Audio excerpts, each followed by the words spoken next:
teams just playing quality baseball on both sides. And Noah Cameron is back on the mound to face Trevor Larnach. 7 innings of 1-run ball for Noah Cameron tonight. Fired up to see him back out there. And he strikes out Trevor Larnach. Needed just 3 pitches. That is 7 Ks for Cameron. He's retired 12 straight. Struck him out. 4 consecutive Ks for Cameron. 8 total. He's retired 13 in a row. Called strike 3. It was Noah's night. 8 innings of 1-run ball. Steven Cruz retires the Twins in order, and the Royals have won back-to-back games to start this homestand. I mean, what a night. Fun for him. In control. You know, obviously the 4th inning was a little bit of an odd inning, but minimized hard contact, worked ahead, struck out, I think he ended with 9, and the side in the 8th. Again, the breaking balls, the strike throwing, just the competitiveness, the tempo he's working at, all of it, the confidence is high. Chiefs. Yeah, you can see him communicating. Kingsley does a nice job with that, making sure Josh gets all the calls and everything. So the more they play together, the better it'll be. And they're both very gifted, and so athletically. And it's just a matter of the techniques, fundamentals, all that stuff. And they work like crazy. And Heck does a good job working on those guys.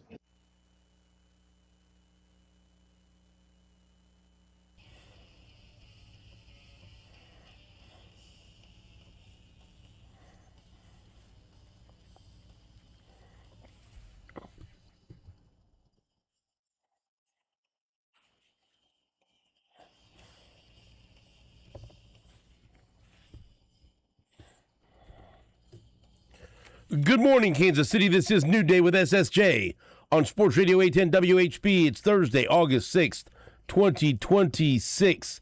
Stephen St. John in studio. Jake Gutierrez has returned. Deebs is also here. Later on at 6:30, we'll talk to former Chiefs offensive lineman Joe Valerio. At 7:05, ESPN MLB Insider Buster Olney will be with us. At 7:30, NFL Insider Adam Kaplan. In the 8 o'clock hour, former Chiefs Gary Dieter and Anthony Sherman will be in studio with us. And then at 9:05, Jesse Newell from The Athletic will join us via phone to talk Chiefs training camp. We've also got some sound from last night after the Royals' victory over the Twins, and some comments from a couple of players up in training camp. Andy Reid spoke, Josh Simmons, Amari DeMarcado, and Harrison Butker. Last night, another good game for the Royals. They win 2-1 behind another fantastic start from Noah Cameron. That's 3 in a row since he started calling his own pitches. He goes 8 innings. They let him go out there and get through 8 innings, 106 pitches. Yeah, well, there you go. You know what? You make a mistake, you learn from it, then it's all right. So Noah Cameron goes out and tosses 8 innings, 2 hits, 1 run, 1 walk, 9 strikeouts. And then Steven Cruz looked really good, getting the save, his 3rd save, ending the game with a called 3rd strike, hitting triple digits on the gun. And so that was really good to see.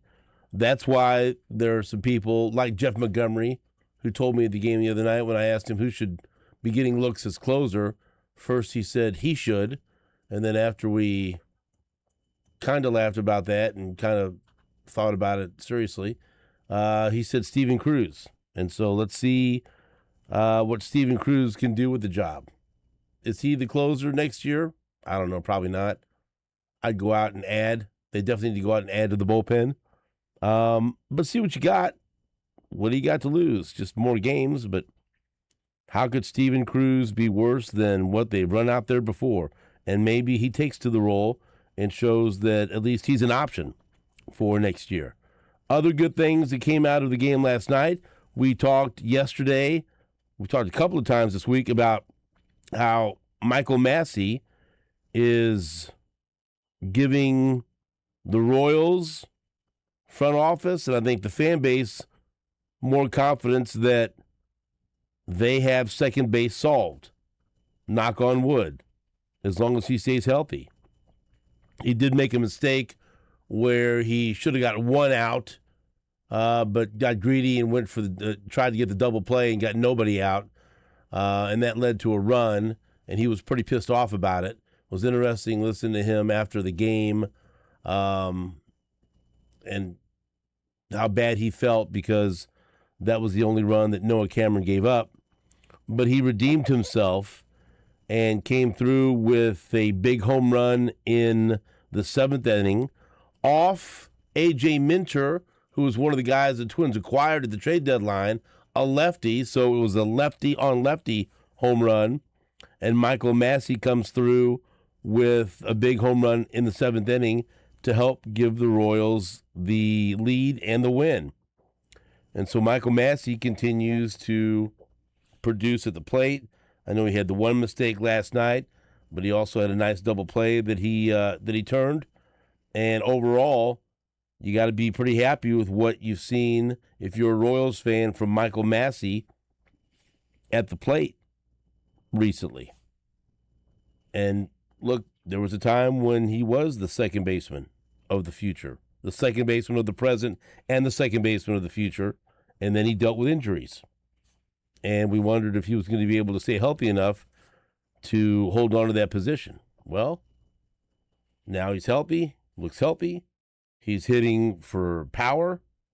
He's coming through in late inning situations. He's overall defensively good at second base. He's bringing power.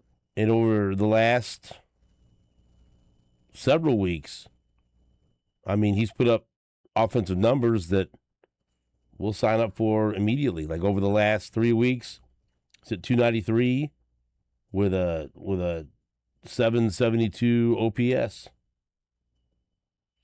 I'll take that. I'll take that for my second baseman. And so good to see Michael Massey come through with a big hit after he had a mistake that cost the Royals a run. And the Royals end up getting the victory over the Minnesota Twins. But, man, the headline has got to be Noah Cameron.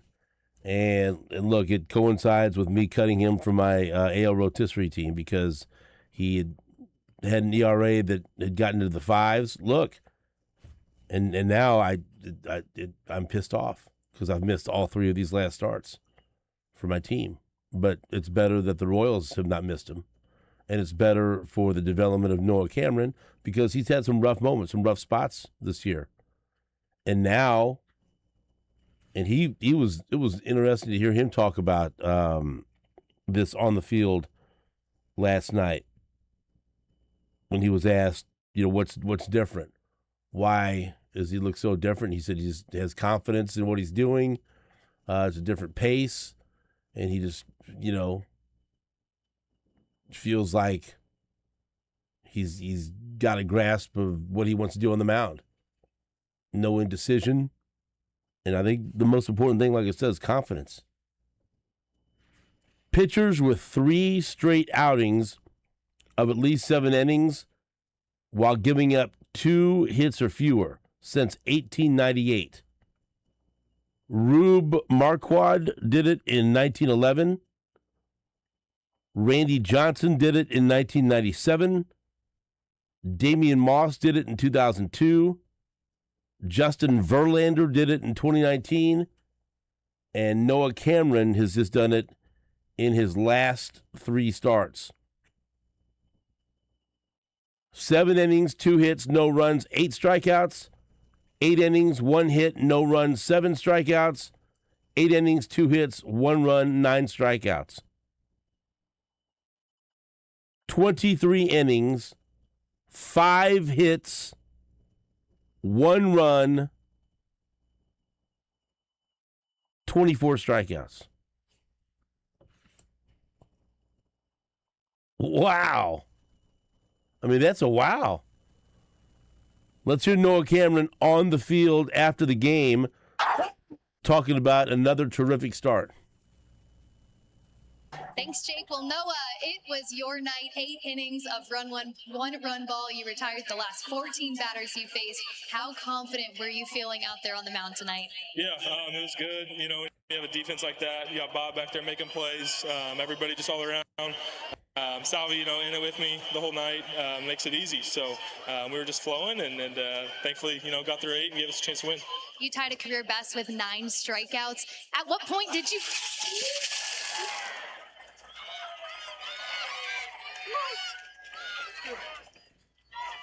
At what point did you think, hey, I'm really feeling locked in this one? Yeah, the whole night, you know, I think I was cold.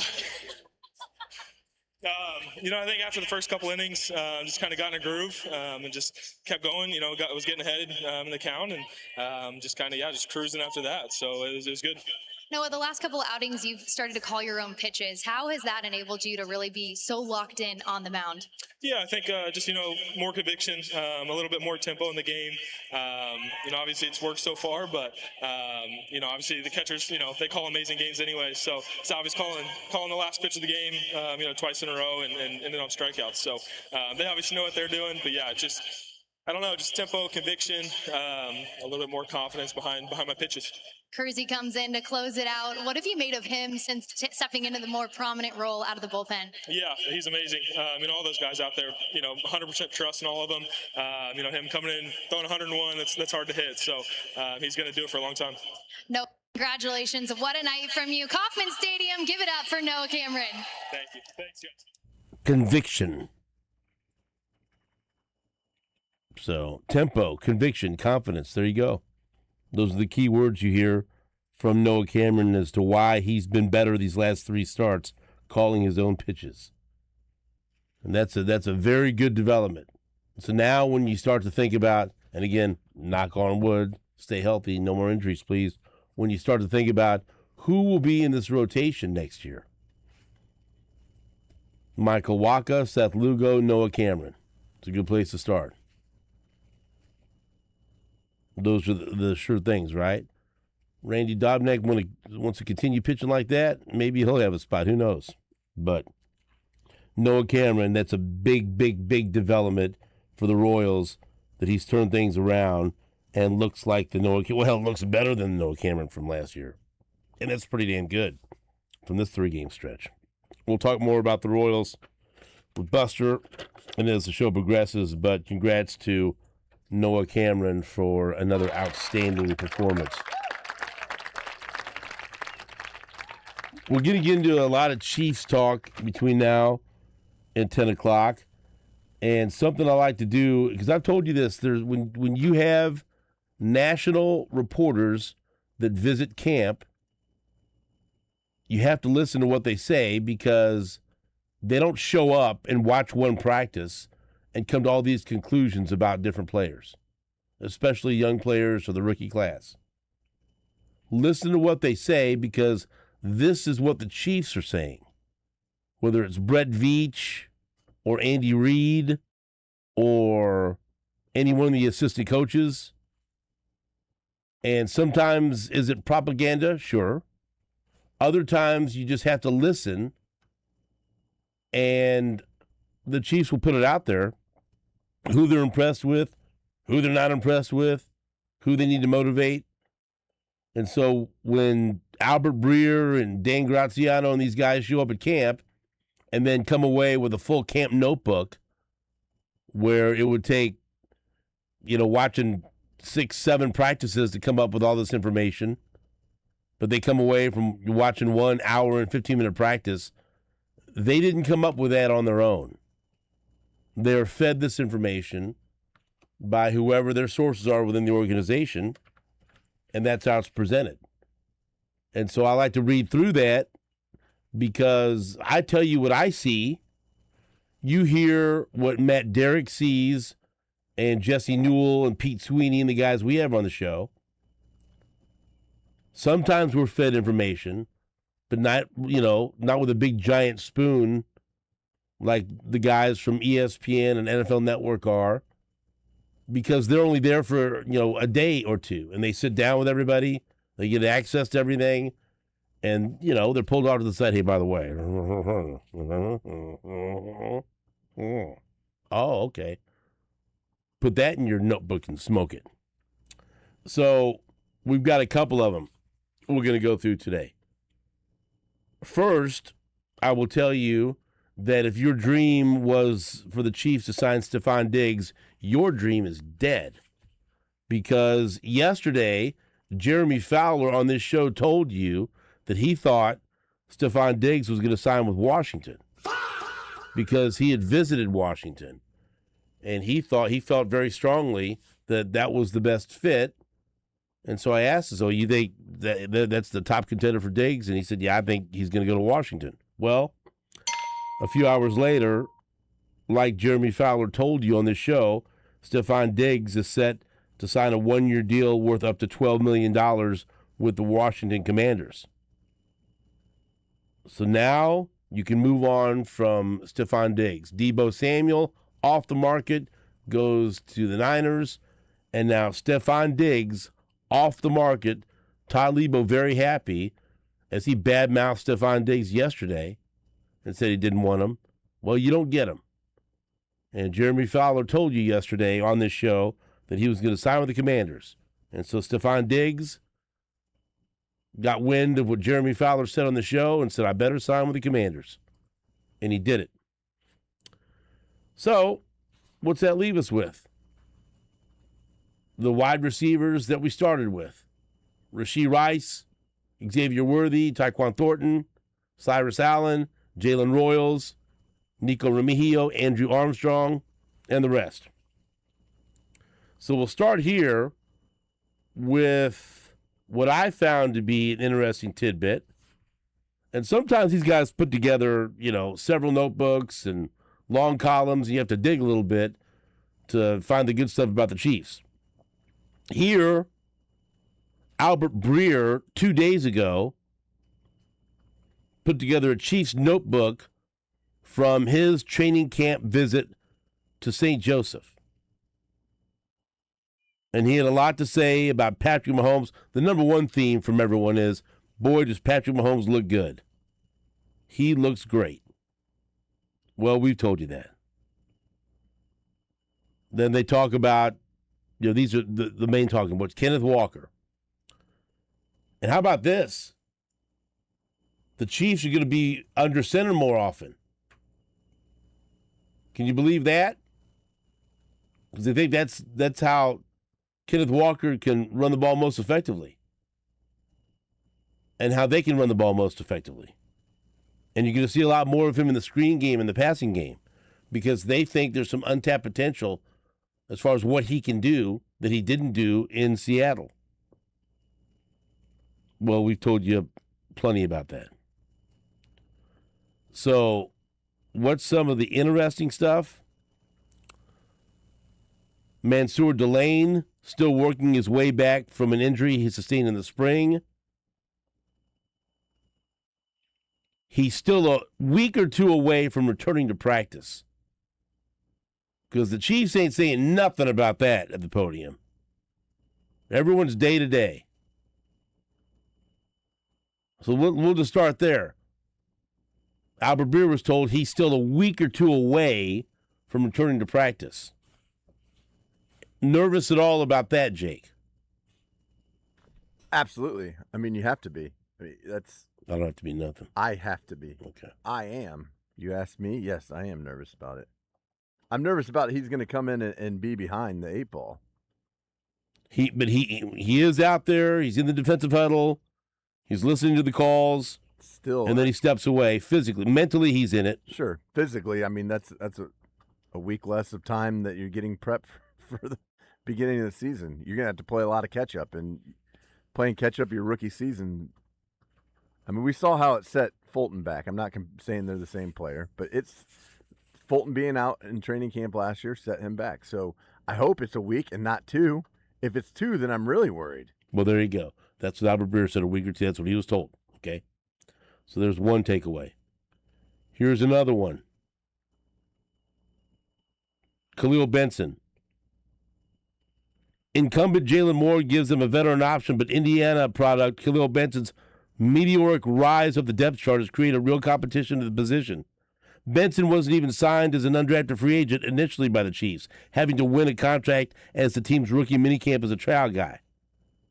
The team signed him shortly thereafter, yet he's shown real potential to the point where it wouldn't be a shock to anyone here if he wrested the job away from Moore.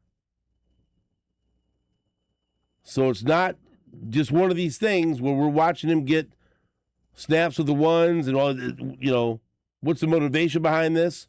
They think he has a chance to win this job and be the right tackle on this team.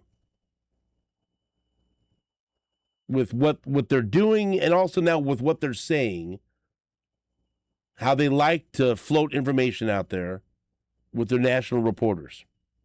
We'll end with this one, Jake. And this one's designed to make you feel better. But also remember, I told you the Cyrus Allen hype train would continue to gain steam even though he's dealing with this bruised shin. He talks about the receivers and says, Rashee Rice coming off injury needs to be more dependable. He's still working his way back. Third-year man Xavier Worthy has had a really solid camp and looks ready to take a step. And rookie Cyrus Allen, a fifth-rounder out of Cincinnati, might have been the best receiver in camp before bruising his shin. He's expected back soon. The Chiefs see some similarities to Stephon Diggs in physical profile and play style in Allen, and he's very much part of the offensive plan. You want me to break so bad? You say something about that. Okay. Now that's the Chiefs telling that to Albert Breer.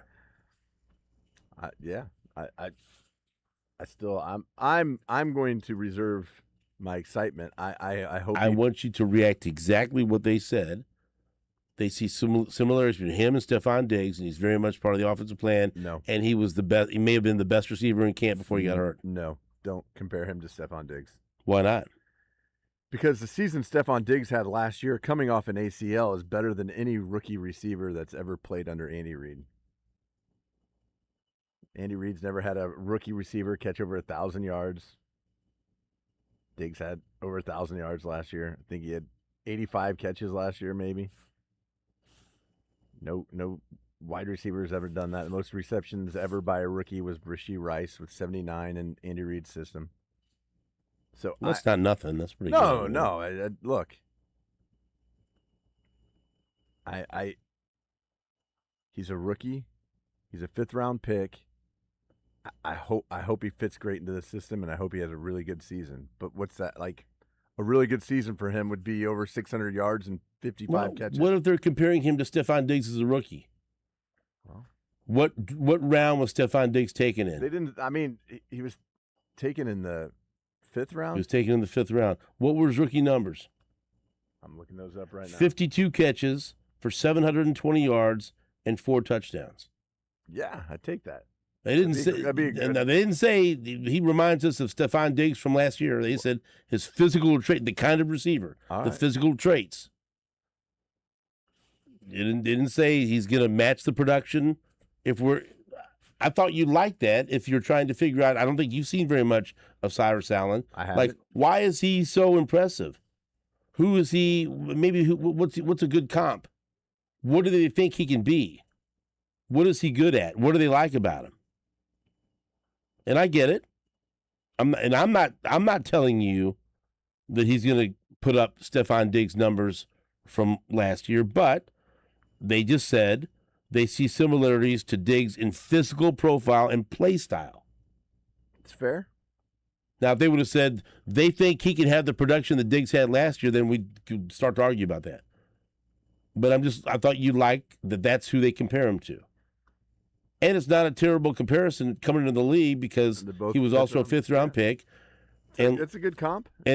Like that rookie year, that would be a hell of a rookie year, wouldn't it? It would be a great rookie. You'd love it. It'd far exceed my expectations. But that's not crazy talk. If he's that good, that's not silly. That could be obtainable. if he lives up to the hype. I hope so. That would be one of the best rookie seasons. It'd be better than Tyreek Hill. It'd be better than Xavier Worthy. Yeah. So that would be. That's from the Chiefs to Albert Breer. Do with that what you will. But I just thought the day that Stephon Diggs signs with Washington, Albert Breer has a notebook where the Chiefs are comparing Cyrus Allen to Stephon Diggs. Okay. Do with that information what you will. I've got more from Albert Breer and also some Dan Graziano stuff. I love this. When the Chiefs decide, you know what, we're going to, and then you have to kind of parse through it. Well, what do we think that is? Is that real? But there's always nuggets of truth in there. And they always love to tell you who they like as far as the rookie class. And then, guess what, Jake? Sometimes what they don't say, if they don't mention a guy, or all these national guys go through and there's a certain draft pick or draft picks that never get mentioned, that ain't good. Like, how come they're not talking about him? Well, they're not going to badmouth one of the draft picks, but sometimes silence means a lot. Like, oh, we haven't heard anything about him. Well, maybe he's not doing anything to get people to talk about him.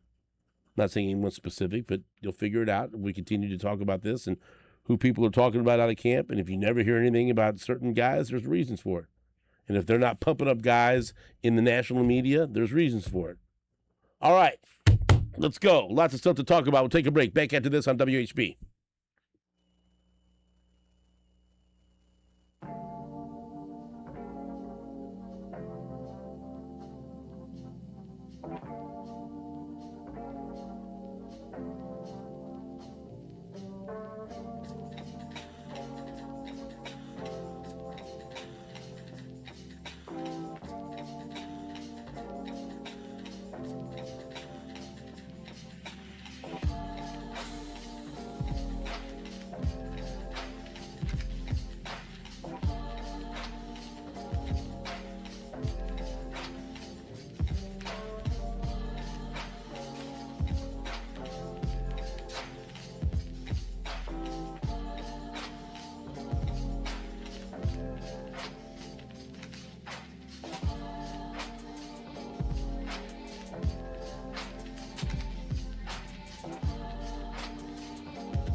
Welcome back to New Day with SSJ on Sports Radio 810 WHB.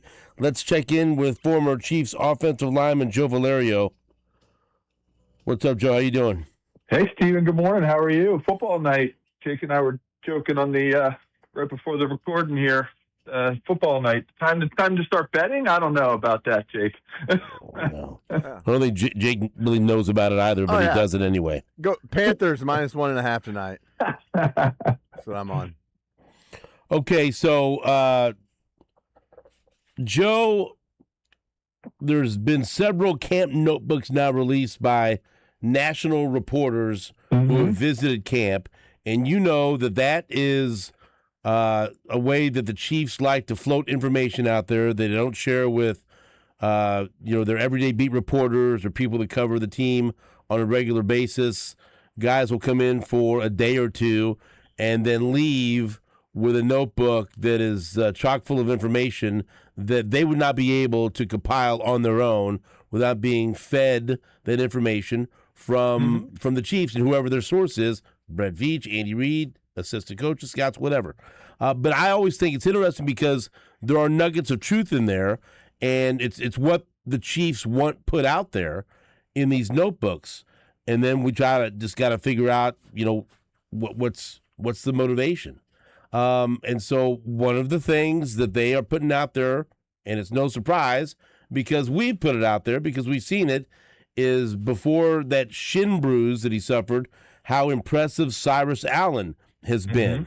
And Jake is very disappointed that Stephon Diggs signed with Washington. And so I tried to make him feel better because in Albert Breer's Chiefs camp notebook, he said that Cyrus Allen, before bruising his shin, might have been the best receiver in camp. He's expected back soon.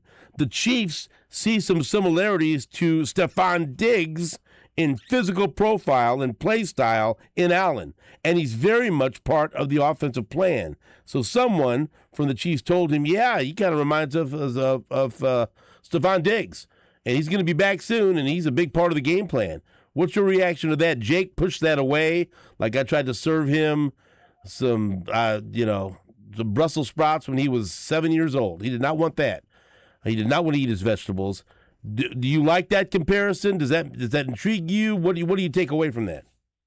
Oh, yeah. I mean, Steven, obviously, it absolutely intrigues me because that is something that, Jeff and I have been talking on the podcast all off season is they have to get some depth at wide receiver, right? I mean, they have to have something. And what I actually am feeling really good, I'm not changing the subject. We'll go back to Cyrus Allen, but I think what the Chiefs are doing right now on offense is they're getting some youth here, and they're building some depth with youth, right? And I'm sure we'll probably talk about the Khalil Benson thing and what's happening on the offensive line, but it's really nice to see a youthful wide receiver core all the way through, right? And not having to go to, and for lack of better terms, no offense to any of the guys, but any retreads, right? Like guys are just retreading through, trying to get that one more last year. I kind of see it a little bit with Noah Gray. I mean, even though he is getting a little bit older and he's a serious veteran now, he still has that youthful feel to him. So I think it's really good what they're doing, and I really do see.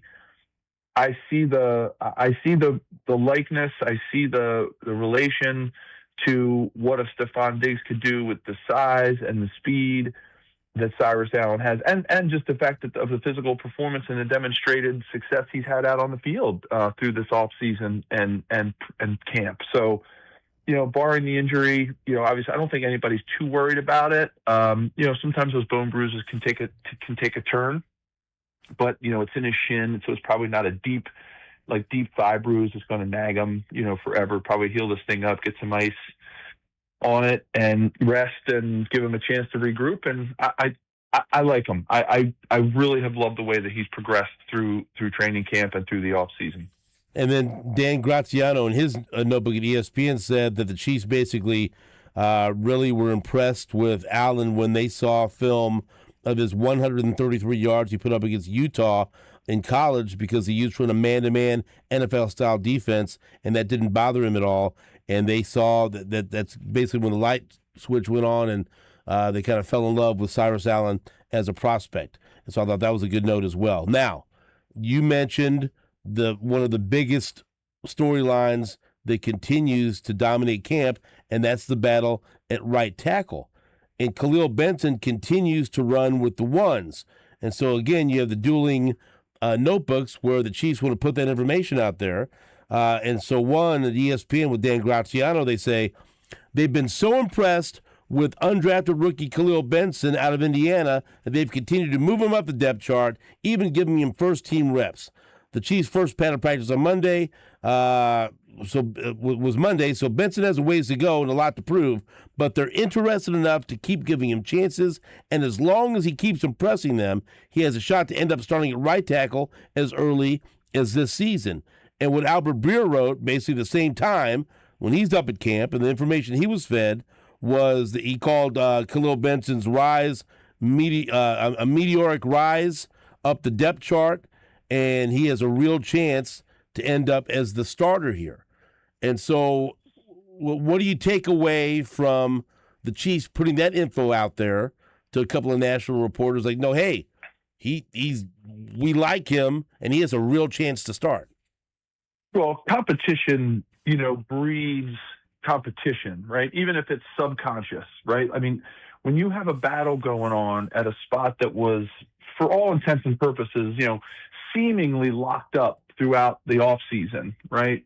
With the guys up front, like we kind of saw, basically, we saw, Jalen Moore is kind of like the starter, right? Going through it. And then all of a sudden you have a competition. And, Stephen, that kind of competition spreads among the whole team. Even, look, everybody knows Patrick Mahomes isn't going anywhere, where he's going to be come, week one, and Travis Kelce and, Trey Smith and Creed. Like, there's positions that are locked up.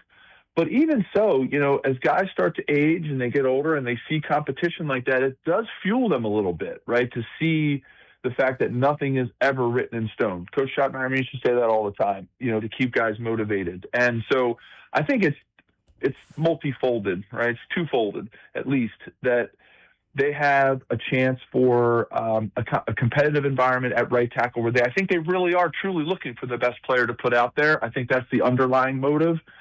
But I think there's also hey, let's get some competition out there. Let's put a smoke screen up for the media, give them other things to think about other than Travis Kelce's dad bod and how healthy Rashee Rice will be coming into the opening game.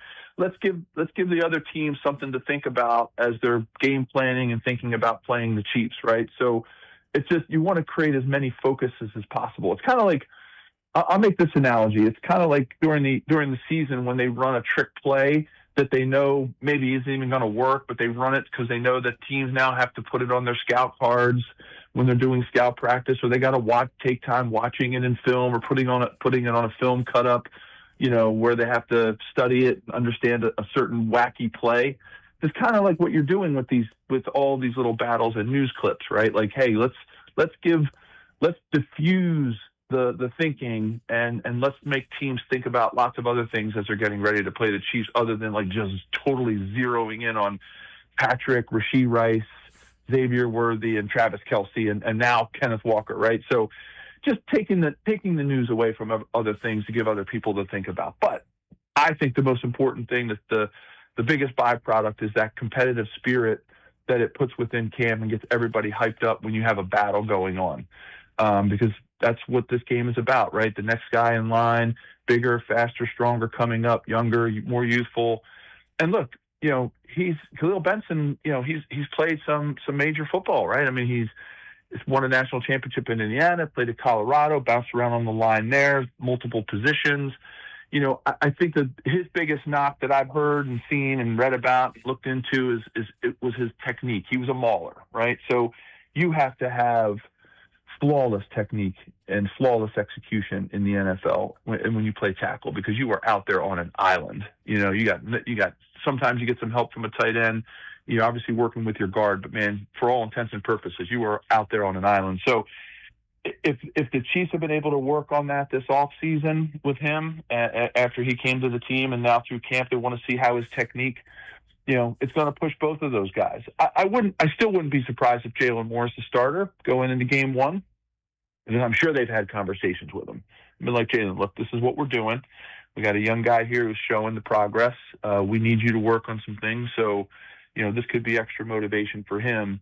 And I think ultimately we may or may not, but we probably will see Jalen Moore as the starter come week one, or depending on how things go in the preseason games, right? If Khalil Benson gets out there and gets it done against other hungry up and coming guys who are trying to make squads and get starting positions, then maybe he earns it. But it's a battle that's great for sure, because it's needed on the whole team, not just on that one position. All right, someone else that popped up in both of these notebooks that the Chiefs have been talking about to people who will listen, and a guy that I don't think has been given enough attention, because sometimes we forget about this position. But the Chiefs have been chasing this position the past couple of years, and especially last year. It was a disaster when they had to trade for Derek Nottie at the last minute at the end of training camp and bring back Mike Pennell. One of the offseason additions that has Chiefs coaches excited is nose tackle Kurtis Tonga. And some people felt like they overpaid to bring him over from the Patriots. But like I said, they felt like it was very important to find a nose tackle with athleticism and lateral range that can anchor the defensive line, that'll help Chris Jones, and that'll help the rest of the young defensive linemen. And both national reporters have visited the last couple of days wrote about Kurtis Tonga being a space-eating nose to play next to Chris Jones. And so you tell me, you have a vast amount of football knowledge. How important is that if they were able to find the right guy in Kurtis Tonga to come in and anchor that defensive line that will allow, hopefully, to make everyone else better around him? Oh, I've said this before, Stephen. I feel that the defensive tackle position has been the position that has literally changed the game of football. And I know that's a really, really wild statement, and it's a big statement. But when I think back to the development of defensive tackles, their size, their speed, and their athletic ability, it has changed the way offensive linemen have had to block. And I probably have said this before speaking with you, is that you need two players now, two guys to block guys like Kurtis Tonga. You can't just single up. That's why the fullback position is gone, right? Like, that's why you don't have isolation running plays where the guard blocks the guard, the nose guard, and the tackle blocks the defensive end or defensive tackle, and then you have a fullback coming up and isolating on a linebacker. That's why you don't have that anymore, because that position has been able to absorb two guys, because it takes two guys now. You can't single block. You can't line up. As good as Trey Smith is, any great guard that has played this game, you can't single block up Kurtis Tonga. It's because they're too big, they're too athletic, too strong, and they're going to shed you, and you have to double team now. So it takes two guys to block him and then to get up to the next level and block a linebacker. That's why zone blocking has become pervasive, right, in the NFL. So with that said, in every aspect of the game, if you have a guy taking two guys at every snap, and it frees up your linebackers in the running game. It frees up your other defensive players to make big moves, to make big run stops, right, and to get tackles in the backfield. In the passing game, when you're absorbing a guard and a center for a long, long time as a solid, big interior pass rusher, it gives Chris Jones and guys on the edge a little bit more time when they're not getting that help. Like, think about this. If the center and the right guard, have a guy in that gap between them, right? And then you got your right tackle out on an island against defensive end. What we used to do is, if we were pushing the protection to the right, Grunny would call right, and we would then he would block the guy, Will would block the guy, they'd block that interior guy with their shoulders, right? So picture that, right? So two guys really nudging in there and making a wall against the defensive tackle. Meanwhile, Will is looking out at right tackle, right? He's looking out there and he's eyeing that defensive end. And if that defensive end makes a big move inside, he's going to then shift out and help, right? And then Grunny would push and he would take the nose guard over, or the defensive tackle. So the longer that defensive guy can absorb those two, the more it puts the outside guy on an island. And that's just the physics of it, right? That's the sort of the execution of having great defensive tackles. So the longer you can absorb those guys, the less help you get on the outside, and boom, there you go. That's what Akira's Tonga is. And I got to be honest, not to take that away from Akira's Tonga, I think that's what they're seeing out of Peter Woods, too. I watched some film on him making big swim moves on guards and pass protection and on centers. Holy cow. People are singing his praises as adding a lot of depth because we all know that defensive line is a depth position. So I'm excited about what they're doing on the interior, and I think they're building some youthful depth behind, a very veteran line. That's a great point, because I wanted to bring up Woods before we let you go, because Albert Breer wrote at the end of his paragraph about Tonga, Woods, they're excited about Woods. People saw him as a potential top 5 pick as a sophomore at Clemson. Woods took one for the team last season in playing nose in his final college season. He's gotten back to the weight he played at in 2024 and has shown real potential as an athletic 3 technique going against a really solid set of Chiefs interior linemen. So when you hear that combined with what you're hearing about Tonga, it's not hard to get excited about what the Chiefs have done, like you said, with this interior defensive line. Yeah, because it's a rotating position. I mean, you go back and look through playing time stats. Offensive line, it's always 100%, right across the line. You get maybe a sub here and there. Defensive line, you get into the 60s, 70s. If you're really, really, in shape, you can maybe get a defensive lineman to play, 75, 80% of the snaps. But that's it. Like, think about that. That's not, in 60 snaps, you're talking about, 10, 15 snaps that other guys are playing opposite a superstar like a Chris Jones. So you have to have depth. Like, it is imperative, and it's absolutely necessary and required to have depth. And when I watch him pass rush, I see a bigger John Randall. If anybody can remember John Randall, man, that guy was a machine. Now, he was light, so he didn't have a whole lot, as Andy Reid likes to say, with Josh Simmons coming back with a little more lead in his pants. I thought that was a really good old school term. Right. John Randall didn't really have a lot of that lead in his pants, but man, he had a motor and strength and leverage that was it's obviously Hall of Famer. I see a little bit of that in this young guy. Like, I see that initial explosion, like coming off the ball, like when he pins his ears back and just makes that big swim move, when he's pass rushing. So I see a lot of speed in that. I know his program weighs 310. I see a lot of speed in that 310 pounds. It could create a lot of havoc. So I think if they keep working and they have a great veteran group to teach from, right? How do you get the 30-year-old Kurtis Tonga, you got Chris Jones. I mean, you got George Kalafdis coming into his veteran status now. I mean, I think they've got a really, really good veteran group for these guys to learn from. Omar Norman Lott, he's getting in veteran status now. So I think it's a great group to build some depth with and also to bring some youth along. Well, Joe, I appreciate your words, because on this show we all try to have more lead in our pants. We don't always succeed, but we do our best. Joe, thank you so much for the time. We appreciate you. We'll talk to you next week. Awesome, Stephen. See you then, buddy. Have a great one. I will. We'll play read number 2 if you want, 17 seconds long. I'm surprised that wasn't in the opening.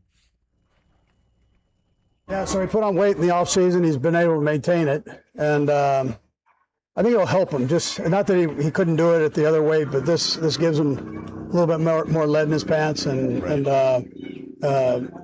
it pays off for you over time. It pays off for you during the season. Now, when you played, coaches, they thought you had too much lead in your pants, and they tried to get you to cut weight, right? Well, showed up from Chris's break.